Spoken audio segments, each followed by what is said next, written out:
Last month, we began reimposing hard-hitting nuclear sanctions that have been lifted under the Iran deal. Additional sanctions will resume November 5th, and more will follow.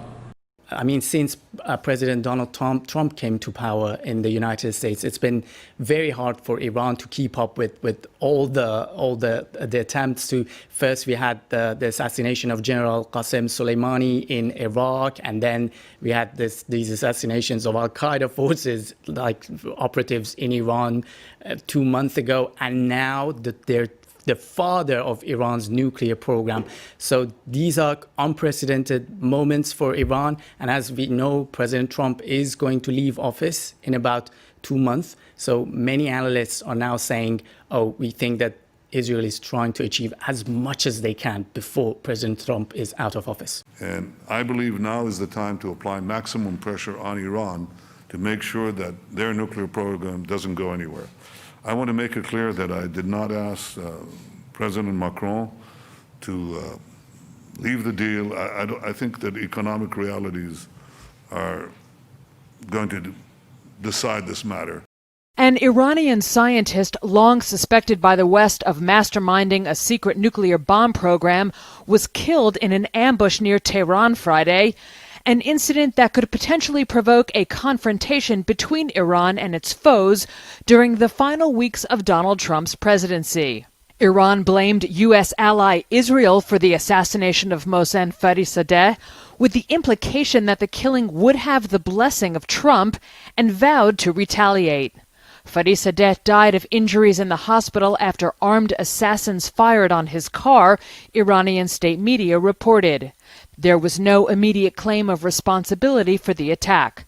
The Pentagon, State Department, CIA, and the White House all declined to comment, although Trump retweeted reports of his death.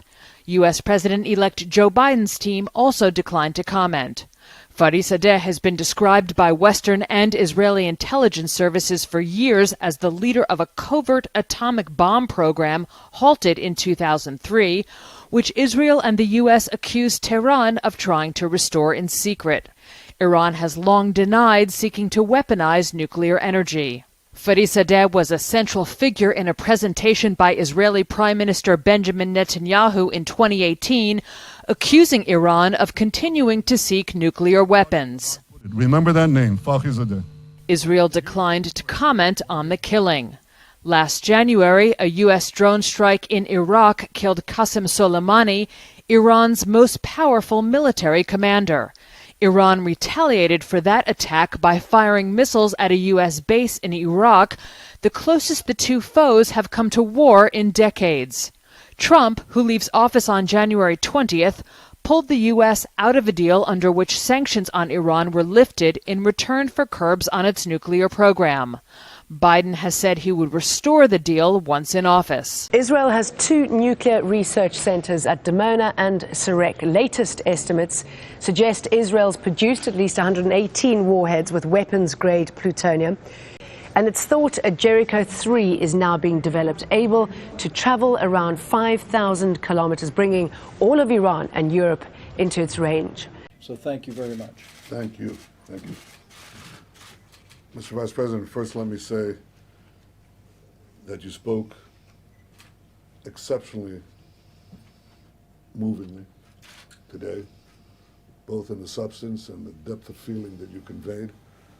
And it was a universal expression of a firm moral stance to translate memory into action, and you are translating into action.